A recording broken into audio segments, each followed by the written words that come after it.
शरणागत जो होता है उसमें ये चार बातें बहुत जोर से जागृत होती है। सबसे पहली बात, निरंतर भगवान का स्मरण छूट नहीं सकता। नींद आई तो सुसुप्ति में चला गया, जरा भी जागृत हुआ तो मंत्र चल रहा है, नाम चल रहा है, चलाना नहीं पड़ता। क्यों? शरणागत है। थोड़े दिन अभ्यास कर लो, ऐसा होने लगेगा। देखो इतने लोग बैठे हैं, आप सो के उठते हो तो आपका पहला चिंतन क्या होता है? क्या मंत्र होता है? भगवान का नाम प्रियालाल आते हैं आपके चिंतन में? क्या आता है चिंतन? पहला चिंतन। अगर पहला चिंतन प्रभु है तो शरणागति पुष्ट हुए। सो के उठे, चल क्या रहा है? अगर प्रभु नहीं तो अभी शरणागति नहीं। पहला लक्षण। हमें लगता है कि आप लोग अनमोखिए होंगे, आप लोग शरणागत है कि आप जब सो के उठे तो आपका मंत्र चल रहा है, नाम चल रहा है, चतुरासी जी का कोई पद चल रहा है, या फिर ये चिंतन चल रहा है, राधा राधा राधा, चलो जल्दी स्नान करके फिर सत्संग में चलना है। फिर ये भागवतिक चिंतन, हमें लगता है कि ये दूसरी कोटि का चिंतन होगा, चलो स्नान करते हैं फिर। ऐसा पहला चिंतन होगा श्री जी का। ऐसा होता है? आप लोग देखिए, ऐसा होता है कि आप सो के उठे, आपका चिंतन श्री जी का चालू है? पक्का? आप लोग देख लीजिए, अगर ऐसा है तो उसका परिणाम निश्चिंतता, निर्भयता, निशोकता निश्चित जागृत हो जाएगी। और उसी का प्रातःकालीन उठने पर चिंतन चलेगा जो शयन के समय गाढ़ चिंतन करते हुए सोया है। ऐसे सुषुप्त के समय बिल्कुल ठीक वही अवस्था। अगर आप जो चिंतन कर रहे हैं तो जगते ही वही चिंतन आएगा ये। और अगर जीवन भर भजन किए हो तो मरते समय वही चिंतन आएगा पक्का। जैसे जगते समय ऐसे मरते समय।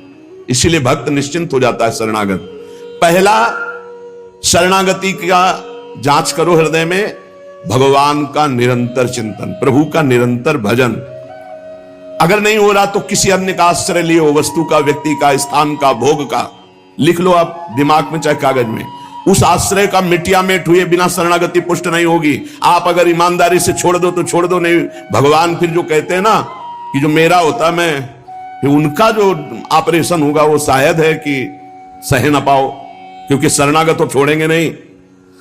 वचन से भी शरणागत हो आप छोड़ेंगे नहीं, तो उनका स्वभाव हम आपको बता रहे हैं। और हर ऑपरेशन बेहोश होके होता है। हमारे प्रभु ऑपरेशन होश का इंजेक्शन लगा करते, पहले होश का इंजेक्शन, पूरी चेतना, फिर ऑपरेशन करते हैं, क्योंकि जड़ से मिटाना है।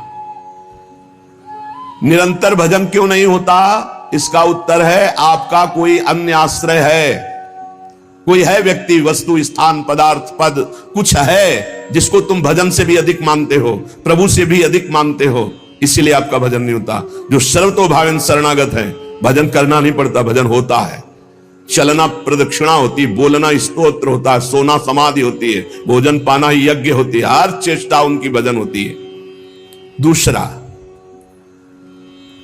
अपने प्रभु से कुछ ना चाहें, यहां तक कि मोक्ष भी ना चाहें। क्यों चाहें? क्या आप जानते नहीं हो कि क्या करना है? सर्वज्ञ हो, जब जो चाहे करो, हम राजी हैं। पहला, निरंतर भगवान का भजन। दूसरा, अपने प्रभु से कोई भी मांग ना रखना, शर्त ना रखना। जो शर्त होता है वो प्रेम नहीं होता। प्रेम में कोई शर्त नहीं होती, सौदेबाजी नहीं होती। प्रेम में सौदेबाजी नहीं होती, सौदेबाजी प्रेम नहीं होता, पक्की बात सुनो। तीसरा, प्रभु के हर विधान में आनंदित होना। प्रभु के हर विधान में आनंदित कौन होता है? शरणागत। नहीं तो विधान की जांच होती है, अनुकूल है कि प्रतिकूल। प्रतिकूल है तो नो नो नो। ये जो कच्चाई होती है शरणागति में, वो भरभरा जाता है, शोकित हो जाता है, इधर उधर डगमगा के आश्रय लेने लगता है। हर विधान उनका मंगलमय। चौथा, भगवान के किसी भी विधान में विरोध भाव ना करना। भगवान के प्रत्येक विधान में आनंदित रहना, भगवान के किसी भी विधान में विरोध न करना। जो किया अच्छा हो रहा है, नहीं बहुत हाहाकार मचने वाला ऐसा नहीं, जो प्रभु का विधान है वो मंगलमय है, सब मंगलमय। चार बातें शरणागति में आती। निरंतर भजन, किसी भी तरह की भगवान से कोई शर्त चाह नहीं, उनके हर विधान में आनंदित रहना, भगवान के विधान को प्रतिकूल मान करके विरोध भाव नाना, विपरीत भावना नाना। अब निश्चिंत हो जाओ, तुम्हारी जिम्मेवारी श्री भगवान ने ले ली, शरणागत हो। अब तुम्हें किसी भी तरह का दुख आवे तो उबना नहीं है। वो सुख है, दुख रूप लेके आ रहा है। जैसे माया दुख भेजती सुख रूप में, पार्सल में ऊपर लिखा होता है सुख, और जब खोलो अंदर तो होता है दुख। जिसे तुम सुख समझते हो ये सुख नहीं, सुख की छाया है, समझ पड़ती नहीं है, गिरधर की माया है। भारी दुख है। दुखालयम शाश्वतम में जो भी पोस्ट आता है आपके पास वो दुखद ही है। माया भेजती है सामने वस्तु व्यक्ति स्थान, उसके परिणाम में अशांति, दुख और आपके भजन की हानि पक्का। ये देख लीजिए, जन्म भर भगवान के साथ अर्जुन जी रहे हर समय, लेकिन गीता का उपदेश प्रारंभ हुआ शिष्यस्ते हम साधिमाम त्वाम प्रपन्नम। प्रपन्न से ही ज्ञान की उत्पत्ति होती है। जो भगवान की शरणागति, उसी से शुद्ध ज्ञान होता है। तब तक भगवान अंदर बैठे हैं, ज्ञान प्रकाशित नहीं करेंगे। जैसे अर्जुन जी के साथ रहते हुए गीता का उपदेश कब दिया? जब अर्जुन जी ने कहा शिष्यस्ते हम साधिमाम त्वाम प्रपन्नम, मैं आपका शिष्य हूं, आपका शरणागत हूं, आप मुझे ज्ञान। भगवान गीता जी, ज्ञान का फल क्या हुआ? बोले नष्टो मोहा स्मृतिर्लब्धा तत्प्रसादान्मयाच्युता। मोह का नाश हो गया, स्मृति जागृत हो गई आपके कृपा प्रसाद से, हे गोविंद, हे अच्युत। तो इसी प्रकार हमारे अंदर भी सब ज्ञान जागृत हो जाएगा, पहले हम भगवान की शरणागत हो।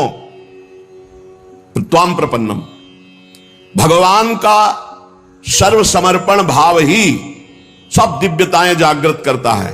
भगवान के प्रति जितना समर्पित होते जाओगे उतने दिव्य ज्ञान होता चला जाएगा, और जो चीजें आपकी दुर्गति कराने वाली हैं वो सब भस्म होती चली जाएंगी। जब कुछ नष्ट होने लगे तो क्षोभ मत करना, वो नष्ट जरूरी था होना, ये बात दिमाग में बैठा लो। कुछ पकड़े मत रहना, क्योंकि भगवान को जो लगेगा वो हटा देंगे, वो नष्ट कर देंगे। जो वस्तु भगवान नष्ट करे तो जान लो परम मंगल विधान, ये वस्तु हमें भगवत प्राप्ति में बाधा पहुंचा देती, इसलिए भगवान ने उसे नष्ट कर दिया। भगवान को समर्पित वस्तु के नष्ट होने में तुम्हें क्यों जलन हुई? क्योंकि तुमने तो भगवान को अपना सर्वस्व मानकर समर्पित कर दिया। अब तुम्हारे पास अपना कहलाने के लिए सिर्फ भगवान है, और भगवान की सब वस्तु जब जो चाहे हटा ले, जब जो चाहे रख ले। जरा इस पर विचार करो। आप राजी हो शरणागत? आपके पास अपना कहने वाला शब्द केवल भगवान के लिए है, और जो भी कुछ आपके पास है वो सब भगवान का है। वो चाहे अभी बुला ले, चाहे वर्षों रखे, चाहे अभी नष्ट कर ले, चाहे और बढ़ा दे। क्या राजी हो इस बात में शरणागति पर? अंदर से देख लो, तुमने तो दे दिया भगवान को, और तुम्हारा था कब, और वो था कौन, तुम्हें पता है? नहीं पता। इसी अज्ञान का नाश करने के लिए पहले ये बात स्वीकार करो, अपना कहने के लिए हमारे पास अब एक बात रह गई है, प्रभु। हमारे पास जो कुछ है, शरीर, मन, प्राण, आत्मा, परिवार, धन, संपत्ति, सब प्रभु को दे दिया। शुभम तभी वास्तिता। अब जब प्रभु को दे दिया तो जब मन आवे तब ले ले। जैसे हम अपने घर की कोई वस्तु किसी को दे दिया, वो कह रहा है रखे रहो, हम ले लेंगे। अब जब कभी वो ले ले तो ईमानदारी से, हमको दुख नहीं होना चाहिए।